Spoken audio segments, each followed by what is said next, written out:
Please stand by. We're about to begin. Good day and welcome to this Network Corporation Q2 2020 earnings conference call.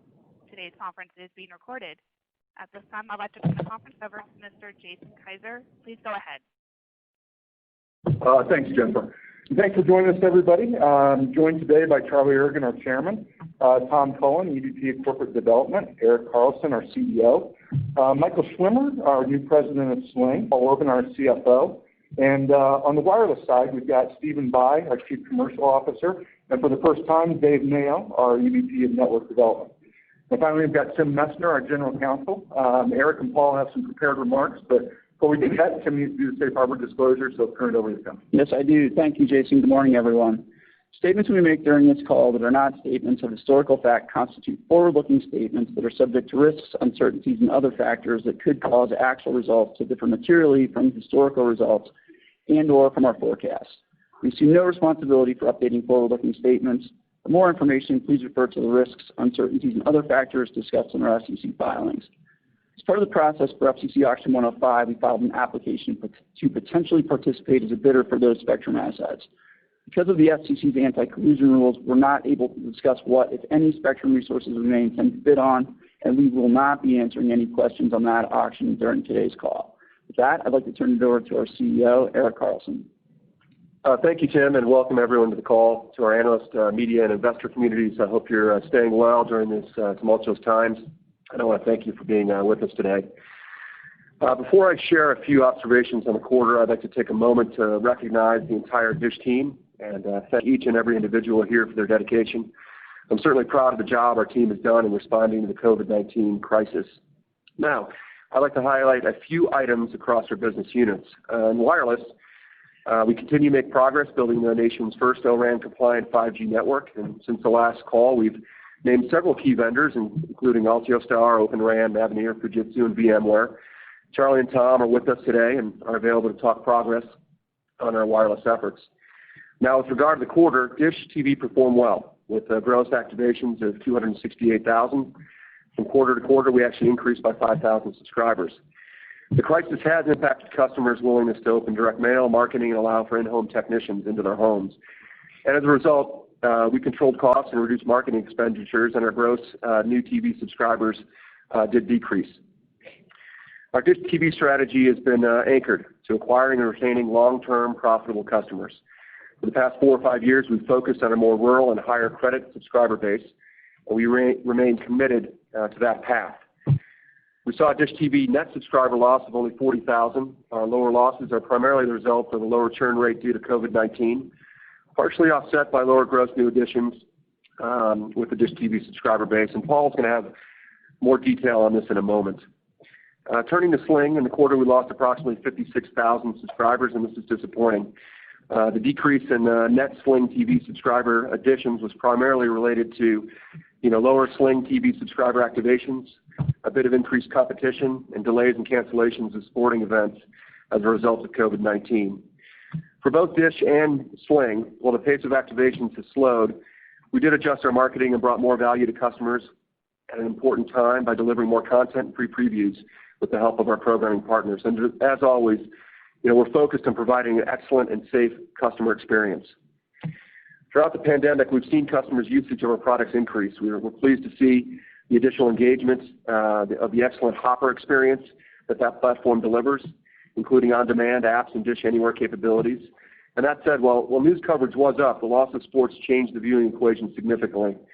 And the increased competitive environment was also aggressive, especially from the free and commercial-free streaming services that flooded the space with introductory offers and promotions. With that said, we're going to continue to focus on acquiring and retaining profitable customers and delivering a great customer experience at both DISH TV and Sling TV, as we know we have room to grow. Now, as it relates to wireless retail, we'll discuss results in greater detail on our third quarter call, but I want to touch base on a few key updates. First, this week we announced a partnership with Tucows.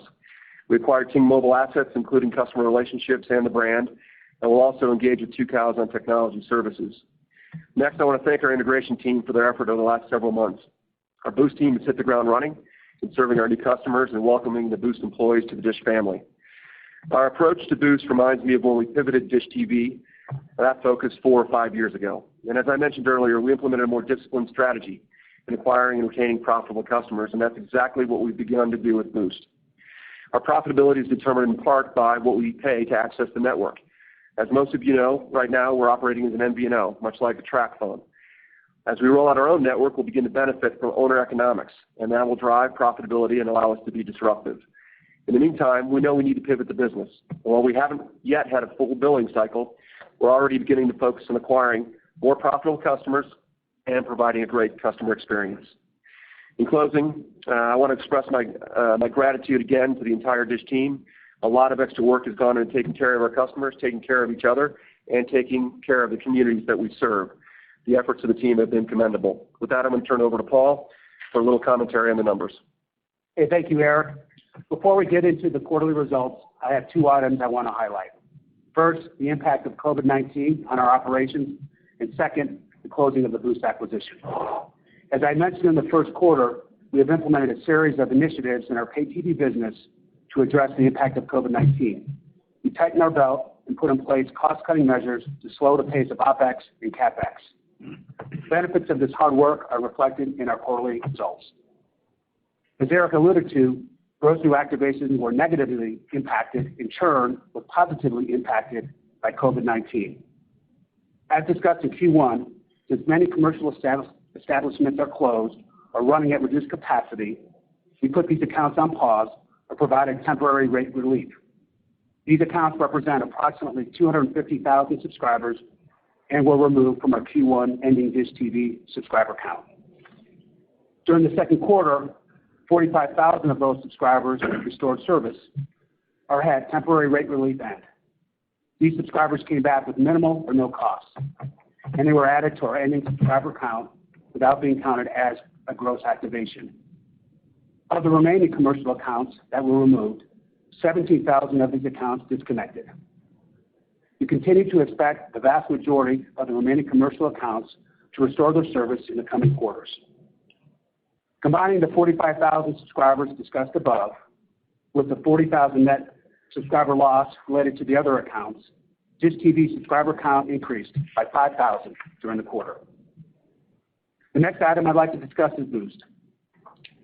As Eric noted, we closed the acquisition, and we will report Boost results for the first time in the third quarter. We believe we will report Boost in our wireless segment, and we will disclose key metrics such as ARPU and subscriber data. We will also allocate the consideration paid to the tangible and intangible assets acquired and the liabilities assumed.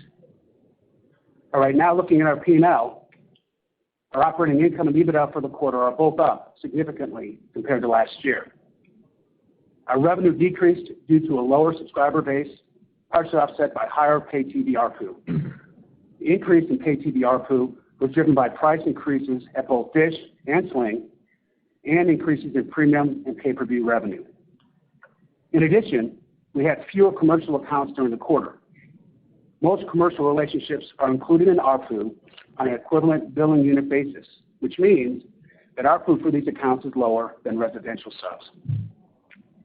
Our subscriber margins for the quarter were positively impacted by reduced costs related to channel removals, including regional sports, and by our pay TV cost-cutting measures. Our DISH TV SAC is down this quarter due to decreased subscriber activations. However, the cost per activation increased from $786 last year to $834. This was largely driven by fewer commercial activations this year compared to the prior year. These accounts have lower SAC than residential subscribers. Satellite and transmission expenses decreased by $67 million. As discussed on prior calls, this reduction in expense was related to the acquisition of certain satellites from EchoStar last year. G&A expenses were up this quarter as a result of costs to support our wireless initiatives, partially offset by the cost-cutting measures that we did in the pay TV business. Our free cash flow of $574 million for Q2 benefited from improved operating performance and working capital. We expect some of the working capital benefits to reverse in the second half of this year. After redeeming our $1.1 billion debt maturity on May 1st, we ended the quarter with approximately $2.6 billion of cash and marketable securities. On July 1st, we acquired Boost for $1.4 billion and also raised $1 billion of debt. We still expect our 2020 wireless build-out expenditures to be between $250 and $500 million. However, we will probably end up closer to the lower end of that range. Eric mentioned that we have recently entered into agreements with several wireless vendors. We expect the majority of the expenditures under those agreements to impact us in future years. And then lastly, if we manage successfully, our goal is that Boost will be accretive to both free cash flow and EBITDA. However, given the promotional and operational changes we are currently implementing, it's too early to predict. We currently have MVNO economics, and therefore, we are pivoting the business to implement a more disciplined approach to acquire and retain profitable subscribers. As we build a 5G network and benefit from owner economics, this will drive greater profitability. With that, I'll turn it over for questions. Operator? Yes, we will now take questions from analysts. If you are an analyst, please press *1 at this time. If you are using a speakerphone, please make sure your mute function is turned off to allow your signal to reach our equipment. Again, press *1 to ask a question.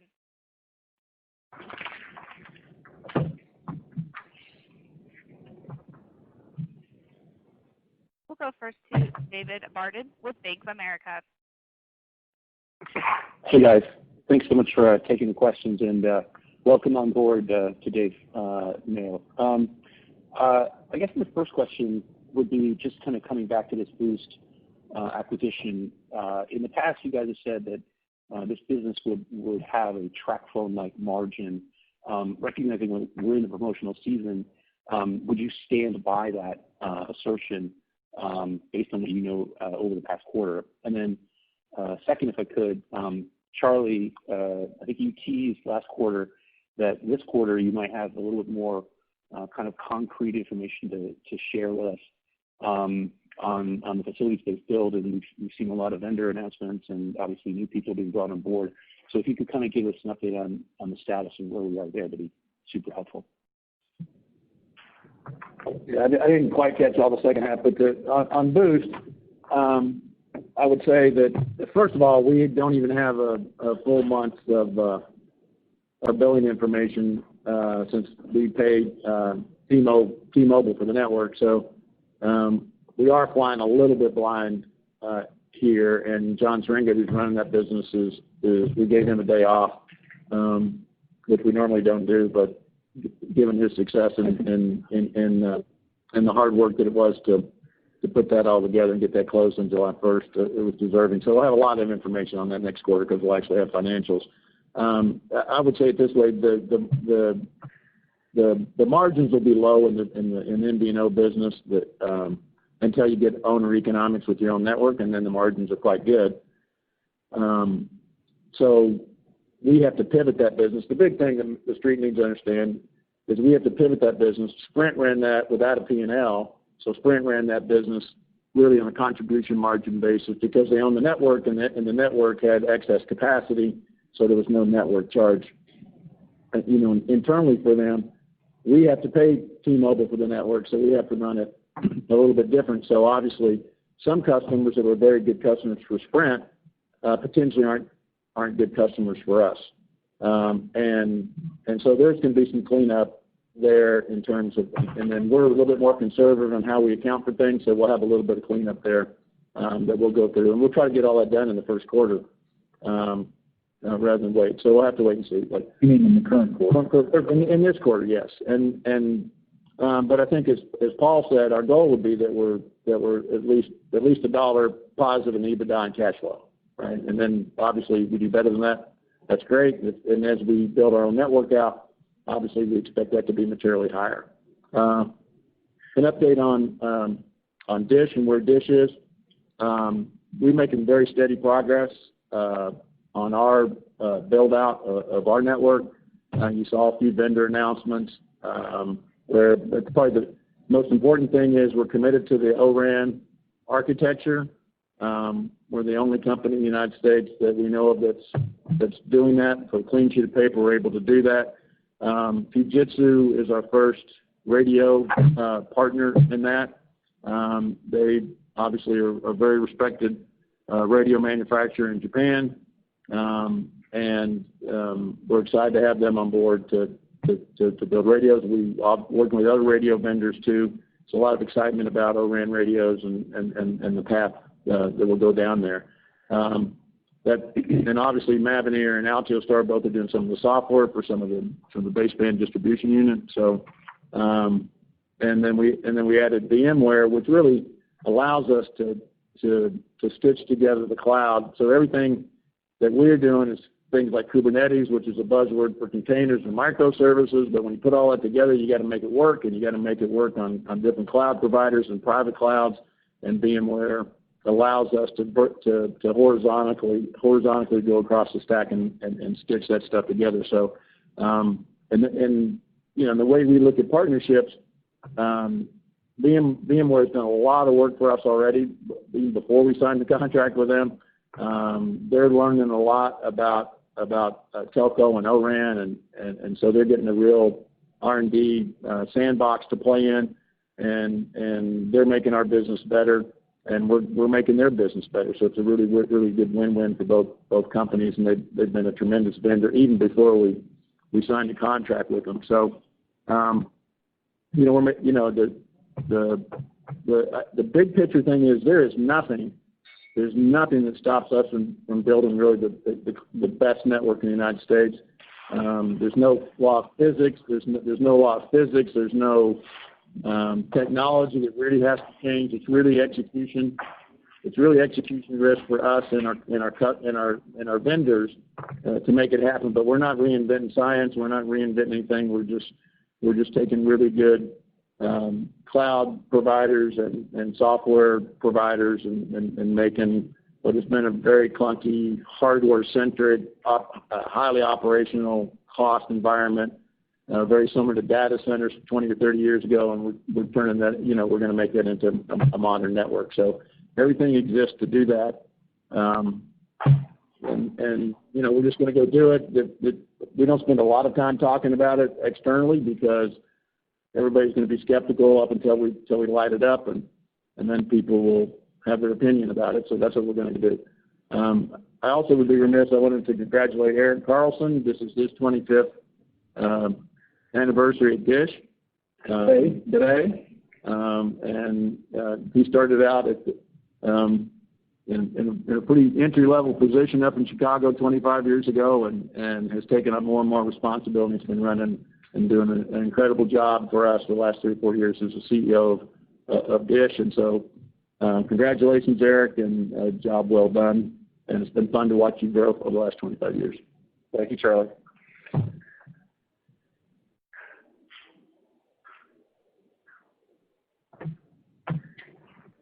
Operator, next question. Yep, we'll go next to Jonathan Chaplin with New Street. Great. Charlie, just following up on your on the last question, when do you think we'll have a more complete set of who all the vendors are and how the whole plan comes together? Is that something that's sort of weeks or months away, or do you think this will evolve still over several quarters? And then I know we're forbidden from speaking about CBRS, but I saw the disclosure in the 10K in the 10Q about you being interested in more spectrum generally. I'd love to get your thoughts on the C-band auction that hopefully we're not in quiet period for yet, but also on some of the other pieces of spectrum floating out there like the L-band. Yeah, in terms of for your visibility, you know, internally it's all pretty much come together for us, I guess is the way I'd say. We have our senior team in place. We know exactly what we need to do. I'll let Dave Mayo, who's in charge of deployment, maybe speak to that in just a second. But we know exactly when you're really a focused company, you're not worried about the external stuff. And a lot of times people try to spend a lot of time trying to convince people what they're doing, and we're not trying to do that. We're just going to go do it, and then you'll see it. So We're in discussions with other vendors.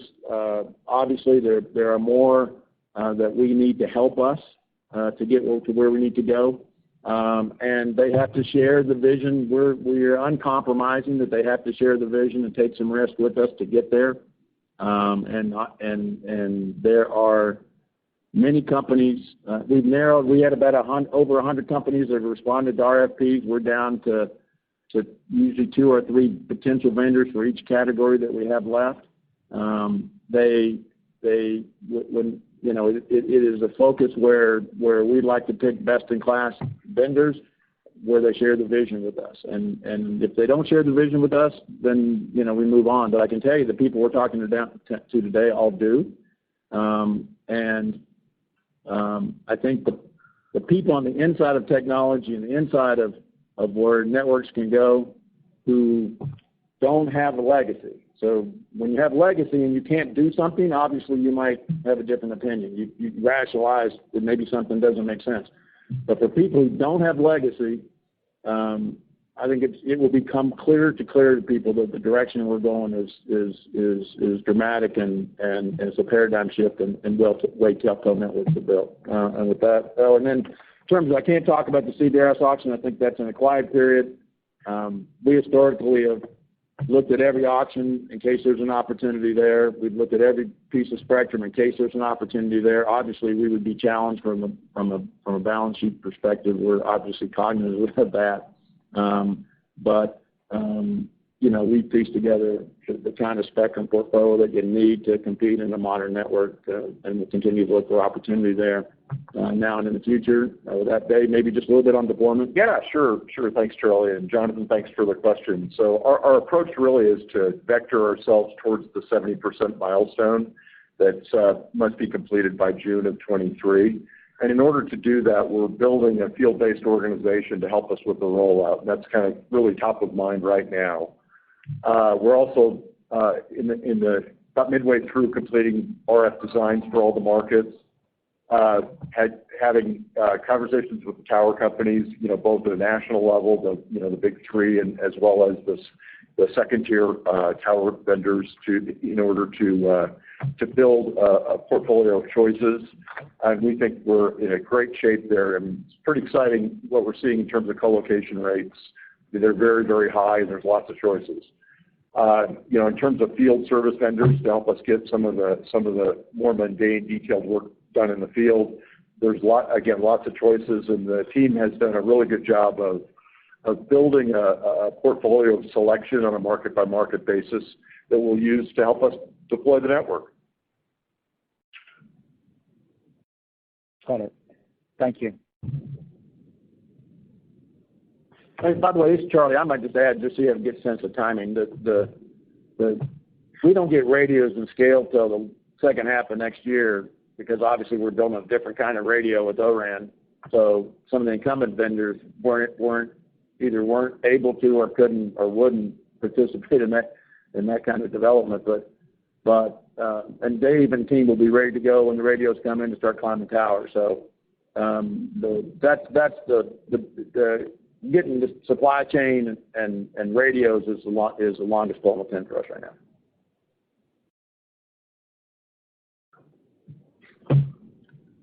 We'll go next to Walter Piecyk with Lightshed. Thanks, Charlie. Just to follow up on saying, your comments around C-band, saying you would be challenged from a balance sheet perspective. Is that something that will factor into discussions that you have with strategic partners to the extent that some type of partner, strategic or financial or otherwise, could provide capital to grab some of that spectrum? Or do you find that C-band spectrum to be not necessary in terms of giving you enough assets to compete over a 5 or 10-year period? Well, it'd be premature to look at C-band. I mean, there is an auction going on today. We'd like to see the results of that. There's I think the FCC's NPRM came out yesterday. I haven't seen it yet on C-band, so would like to see that. But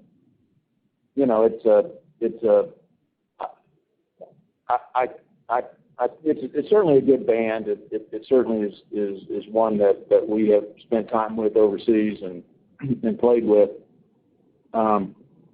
And we're certainly in a unique position with the clean sheet of paper in terms of designing the right network for the future. So, we'll have to wait. We'll have to wait and see where the strategic work. But we feel like we have the information that we need, other than reading the FCC and seeing what happens in the current, basically, C-band auction today, and kind of see where that goes.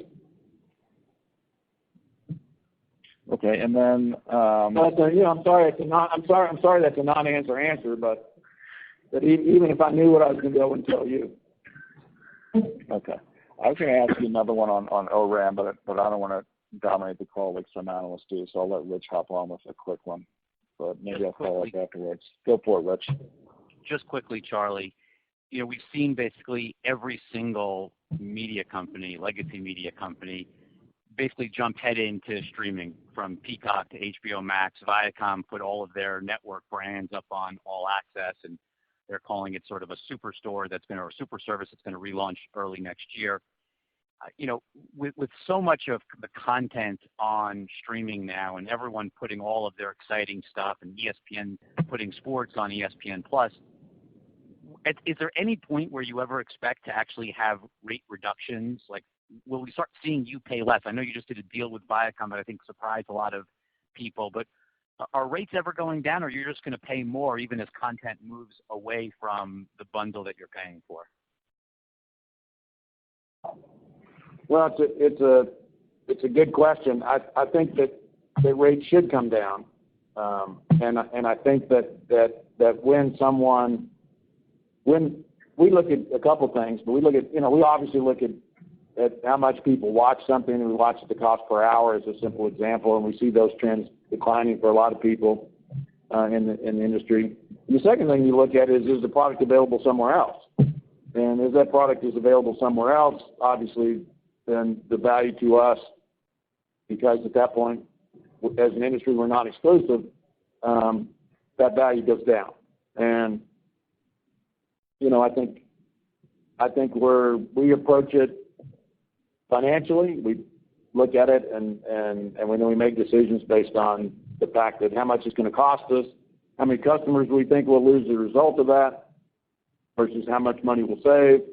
One of the reasons, obviously our cash flow has been a little better than I think we had projected because of the loss of regional sports. The loss of customers has been projected because we knew that many of our customers don't watch, regional sports. So there are other categories where they're approaching regional sports status, where those costs are going up beyond what the value is in terms of customers watching those, and those will all be, we'll have to negotiate through that. It's a shame, we look at it as what the customer's value to the customer. I think the incumbent operators look at it for their budget, and they just need to have a number they need to get to, and we obviously, we saw it, Eric and his team saw it 5 or 6 or 7 years ago, and which is why the company pivoted to a strategy that we're less dependent on some of those things. And I think it ultimately will lead a certain direction, and we're prepared for it. And our linear business is solid, and I think Michael's got a great opportunity to take advantage of some of the streaming that in a way that maybe we haven't in the past. But we're disciplined there, and we're positioned well.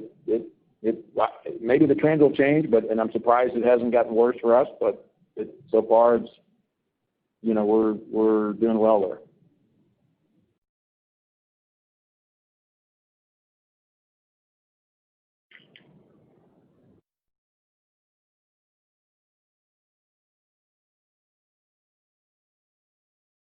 We'll go next to Doug Mitchelson with Credit Suisse. Oh, thanks so much for taking the question. A couple questions. One for Michael Schwimmer. Are you going to be shifting strategy at Sling at all? I'm not sure if that was part of the purview for you coming into that role recently. And Charlie, I'm going to throw 3 at you. I think the fact that you're planning on getting the new radios the second half of next year is super interesting. And the three questions are, one, once you get the radios, how long does it take you to climb the towers and install them? How much cushion do you have relative to those FCC timelines? I would think it'd be pretty quickly, but I'm just curious. And does that suggest, Charlie, that you don't really need to procure any financing, that last $9 billion of the $10 billion build out, really until the second half of next year when those radios arrive? And lastly, just any update. I think you talked about the launch of your first market around year end. And if the radios are coming second half of next year, are you getting some limited supply to do that first market, or has that been pushed off? Thank you. Okay, Doug, thanks for the question. I think it was whether or not we are looking to shift our strategy at Sling. Sling has been really good at bringing in customers to watch unique events, sports, and whatnot, and made it very flexible for them to come in and leave without contracts and so forth. And we'll certainly continue to be able to do that. I do think that there's a lot of opportunity out there, particularly given our low price point and some of the economic pressures that everybody is experiencing these days. At basically $30, people can get a lot of programming that they want, and we think we're well positioned as folks' entertainment budget gets compressed, as they take on some of these other SVOD apps. We can still deliver a lot of what people want, maybe not what everybody wants, with live linear sports, news and entertainment, and so forth. So I think we will be more cognizant of the opportunity to bring in folks who are going to stay with us. And this is Charlie. First thing you have to do in a network is you have to do the RF planning and the site acquisition. So we have to do that anyway. And then get the permitting and zoning and permitting done, and that typically takes anywhere from 6 months to 2 years, depending on the market.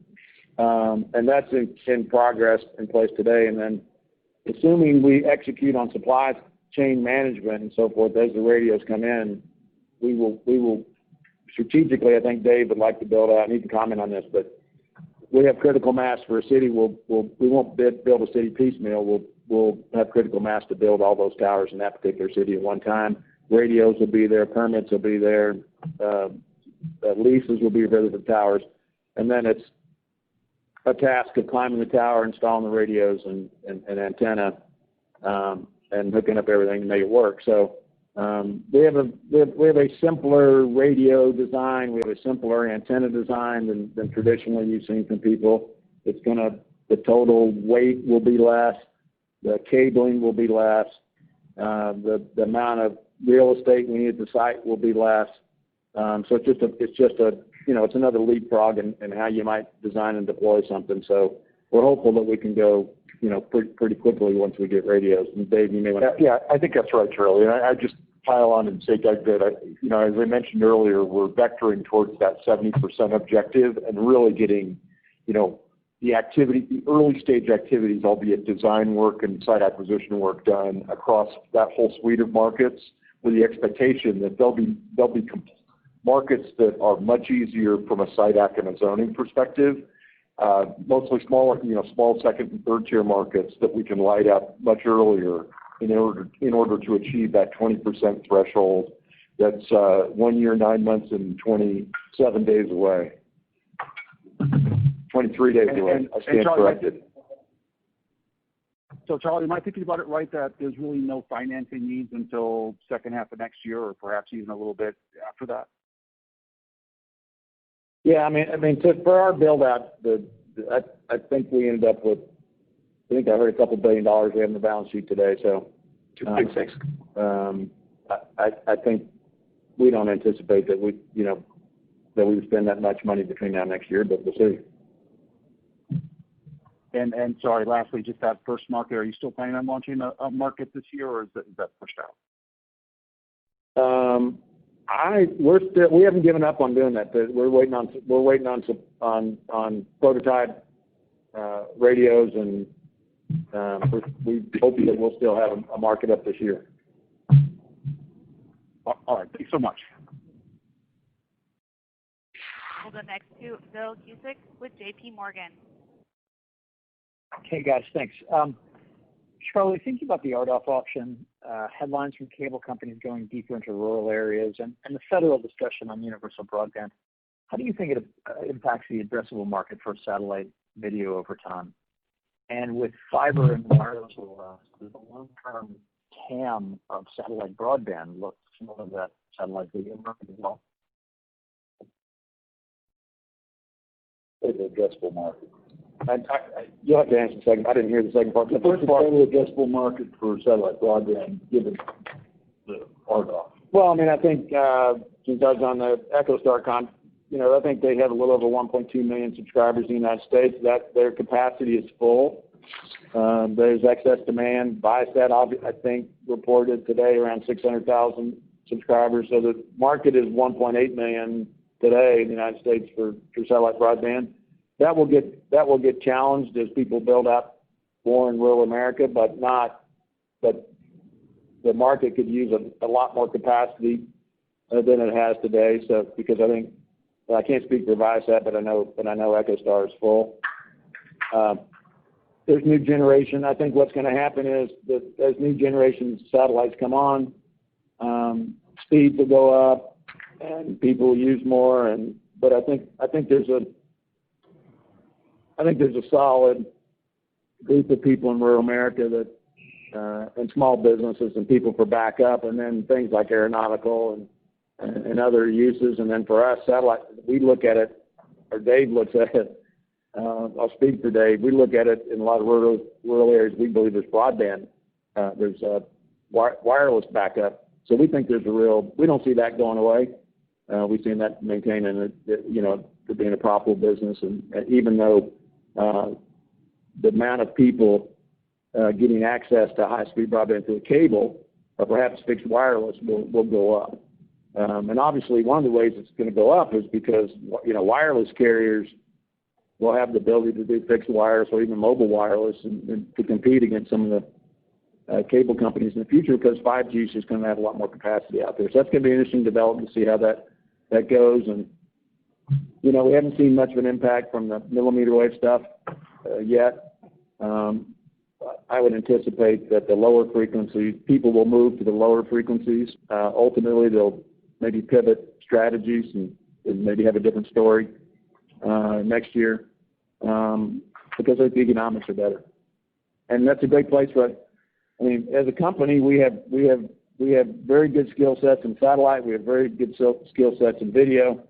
We now are incredibly skilled in O-RAN, cloud-based architecture for the next generation of telcos.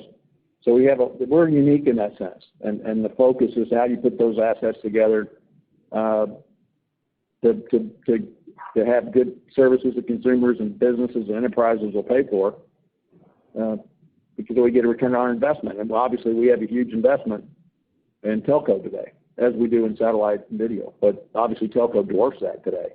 So, we see. All I can say is everything that we see today is in terms of the core strategy is better than it was last year, and it's better last year than it was the year before. The technology shift is dramatic. It's not understood by most people. It reminds me of digital when we were doing digital compression when people thought it was impossible or that it would never make a difference. And we knew it was going to make a difference. We knew that analog video was dead, was just not the right way to go once you could go digital. And ultimately, when the technical problems were solved, then it was just execution. And for us, that was launching a satellite and building a set-top box. But we're in the same situation today. There's nothing in the law of physics or technically that prevents us from building this very modern network. That was different a year ago. But the big technical issues that we were worried about, particularly vendors in O-RAN radios, which some people were calling pie in the sky and saying 5 years out and 7 years out, and so the big guys aren't going to do it. You can't buy Chinese. We've resolved that problem, and others are doing that as we speak. And Dish is an execution risk company right now. And the way you minimize the risk to execution is to build a good team. And we've got a good team. We need to strengthen it. We need bench strength, and we need to strengthen it at the lower levels. But we have an incredibly strong team that's focused on the mission at hand.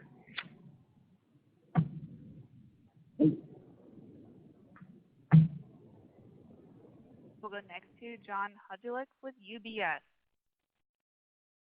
Thanks.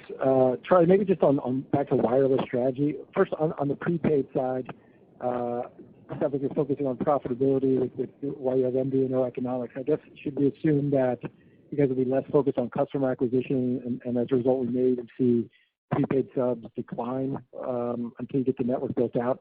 And then in terms of your entry into postpaid, again, any thoughts on the timing there? And I guess given what you said about the MVNO, should we expect that you really won't enter the postpaid market until you've got sort of critical mass of sort of facilities-based networks sort of towards the end of next year? Thanks. Yeah, it's a little jumbled, so if I didn't get it right, Tom, you can jump in. But on Boost, we certainly we have profitable customers that, for the most part, in the customers that we acquired, their subscriber acquisition cost has already been paid. They're already customers, so they for the most part are profitable. There are some of those customers that perhaps the way Sprint accounted for them, or perhaps the way they ran that business, that wouldn't make sense for us. So we certainly have some cleaning up to do there, but we'll get that done. As far as new customers, we just announced different plans. Today's really kind of the first day we really own Boost because it took us that long to get our new plans out in the marketplace. But I think there's 5 new plans today at Boost stores, all under $50. The postpaid is a place that is more profitable, even as an MVO as well. And you saw our Two Cows announcement maybe Monday. Was it Monday? Monday, and they are helping us. Not only did we acquire a few subscribers, but they're helping us with our ability to enter the postpaid business. Because that's not something that Sprint or T-Mobile systems would work for us. So, as a sidelight, I'd say that the prepaid business is kind of backwards. The United States is really the only country that I know of where the prepaid business actually is less expensive than the postpaid business. So today in the prepaid business, you normally can get a free phone or near free phone, even though you have no credit. And if you're a credit-worthy customer and go postpaid, you actually finance the phone, so you actually pay for it. So it's actually a little bit backwards from if I go put my financial analyst hat on, I kind of scratch my head a little bit at some of the things that are done in the prepaid business. It reminds me of some of the crazy things that we used to see in the video business, some of the things we saw in the OTT business where you sell below cost and make it up on volume, and University of Tennessee freshman class finance 101. That's the one thing I learned. I only learned one thing in finance class, but I did learn that, and so we're going to try not to do that. So John, this is Tom.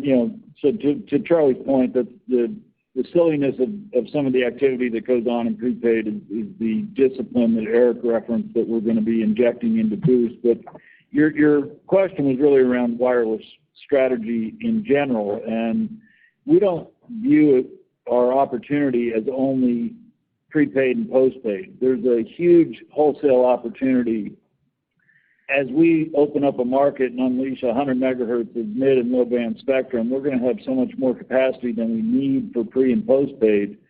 And at the same time, with the Huawei push coming out of DC, there's quite a bit of support now for O-RAN, and the desire for a U.S.-based telco ecosystem. So we're seeing basically, we're getting inbound activity from every major technology company in the United States, whether that be enterprise-focused companies or cloud-based companies. and they're all successfully now running telco instances in the cloud. So the progress that we've seen over the last, call it 5 to 6 months around automation, network slicing, and the ability to sell wholesale capacity, it has been tremendous. So in our minds now, it's inevitable and it's undeniable that O-RAN will be part of the landscape, and the wholesale wireless opportunity is much, much larger than people expect.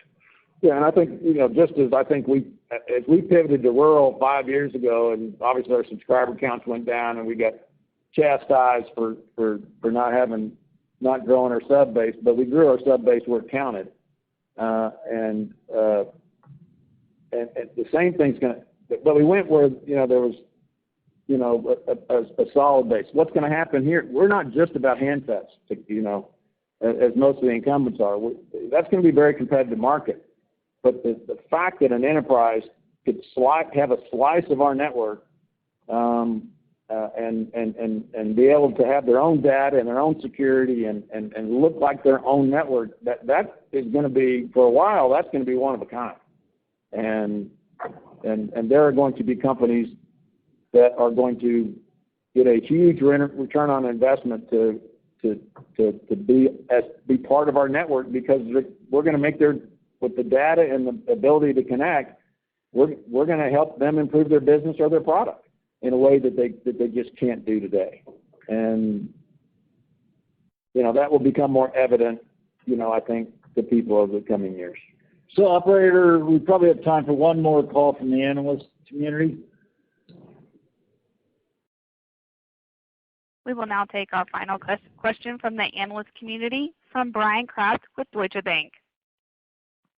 Hi, good morning. I wanted to ask you one question on funding and then another on satellites. Just on funding, as you do think about sources of funding for the wireless plan, what are the most important considerations there as you look at the different options for funding the plan? And then as we think about the capital needs for the legacy business, on the satellite side, as some of those satellites reach end of life, are you planning to replace them with your own new ones that you'll build? Or is there an opportunity to go back to leasing capacity from another company such as EchoStar? And would you need as many satellites going forward as you have historically? Thank you. Well, on the satellites, we don't have a need for additional satellites in the short term. Obviously, we haven't gotten the question, but obviously, I've said in the past, I thought it would be inevitable that Dish and DirecTV probably at some point would be allowed to merge, and that would reduce need for satellites as well. So I don't think that's a material cost on CapEx for Dish in the foreseeable future. With any kind of financing, we're generating a lot of cash flow. So and obviously to the extent that Dave and his team are successful in their build out and their timelines, we're going to generate cash flow from Boost and as well. So that has reduced that has reduced some of our external funding needs perhaps. And then we raised $2 billion. We raised $1 billion in the rights offering, I think before the end of last year. And we've raised $1 billion in debt this year. So typically we look at financing. We look for flexibility, we look for interest rate, we look for term. I don't know. We look at the traditional things you look at it from a financing point of view.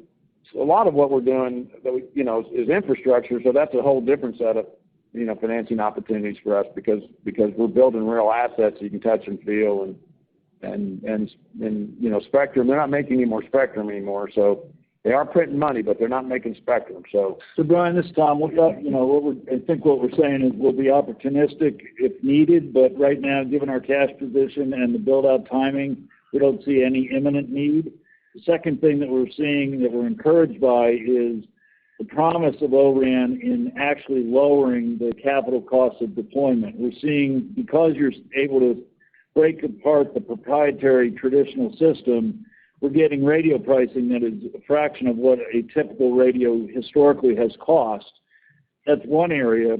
Second area is as the silicon roadmap matures over the next 18 months, the cost will drop even further on capital.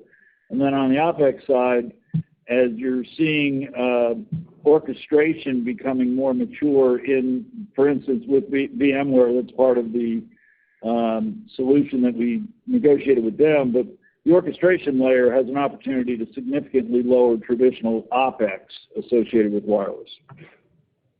So if I could follow up, and it sounds like, Tom, I know you're not backing off of the $10 billion number now, but it sounds like you do see some opportunities for that overall build cost to come in below that $10 billion based on what you just said. Is that fair? Yeah, we're not changing any guidance. And as you know, we traditionally don't give guidance, but that $10 billion has been out there for several years. What we're saying is we have visibility to promising cost curve improvements. And this trend, I would say that people who discounted that number and said that was an impossible number to build a network, I think you'll start seeing real data that says that's a, give or it's over 100, could be a little more or a little less, but that's a pretty realistic. That number is becoming more and more realistic, I think, as people. Well, in addition, that number predated our deal with T-Mobile, so it assumed that you had to build the whole network before you saw $1 of revenue. Given the current structure and the deployment that we're on, we'll be generating cash in the interim while we continue to build the network. Yeah, so there's two things. One is that the cost of the network, we still believe we're spending $10 billion. But the question is, do we have to finance $10 billion? We might be more optimistic about that today, that we wouldn't have to finance as much. Okay. If I could ask one last follow-up, I promise is the last.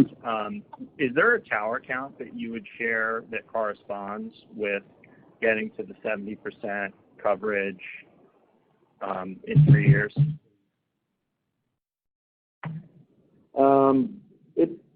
We're not sharing that.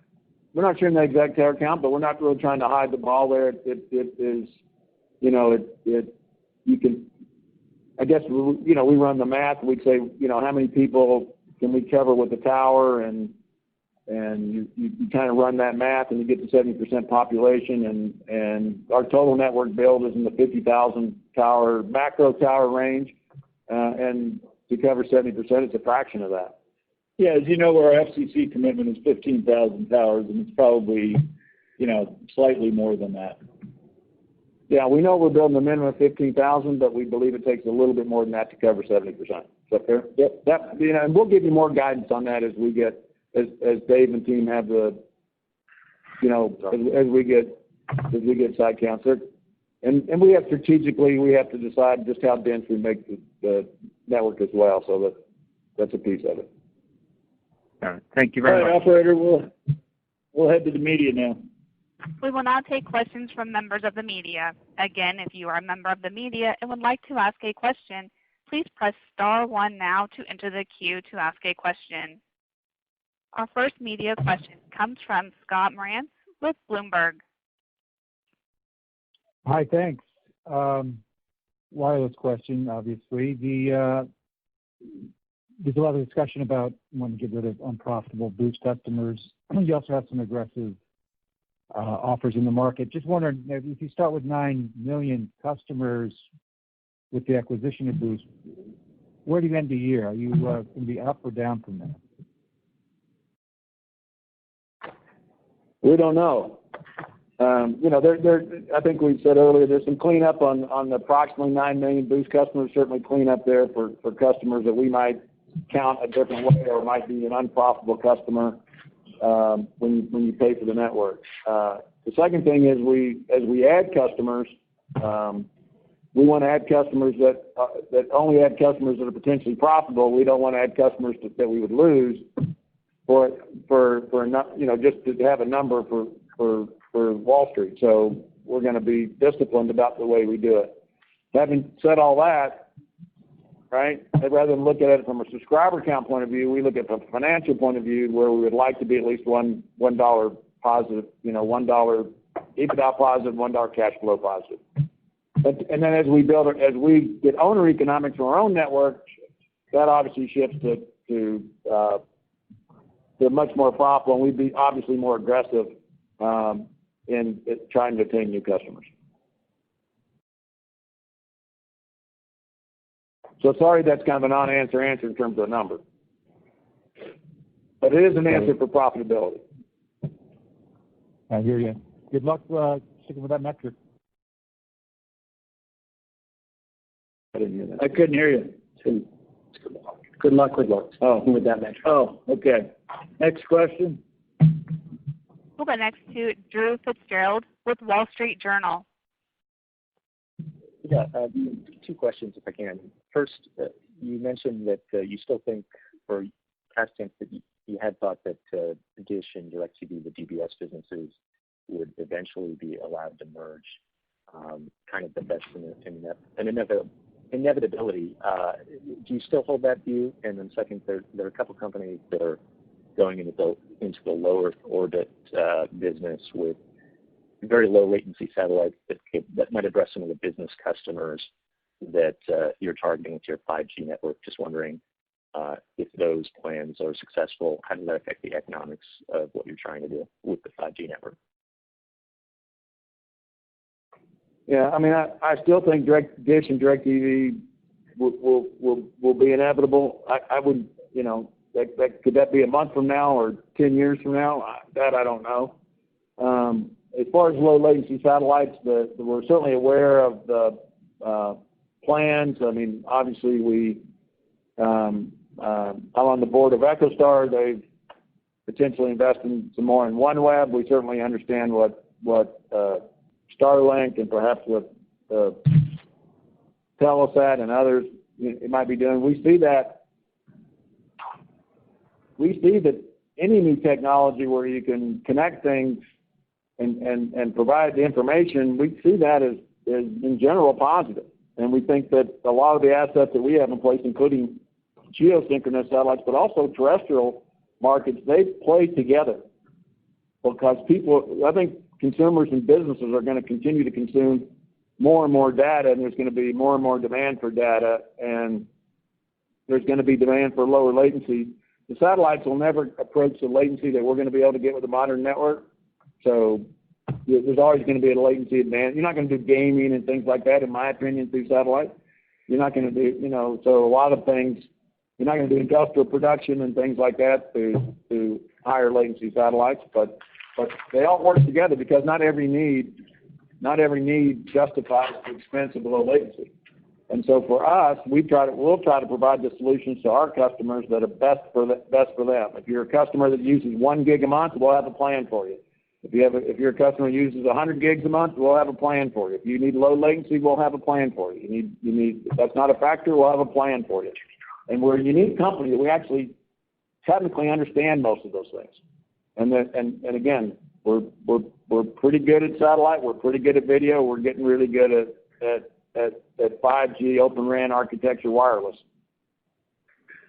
So, operator, I think that was the last question in queue. So thank you, everyone, for joining, and we'll talk to you again next quarter. You have been removed from the call. This does conclude today's conference. We thank you for your participation.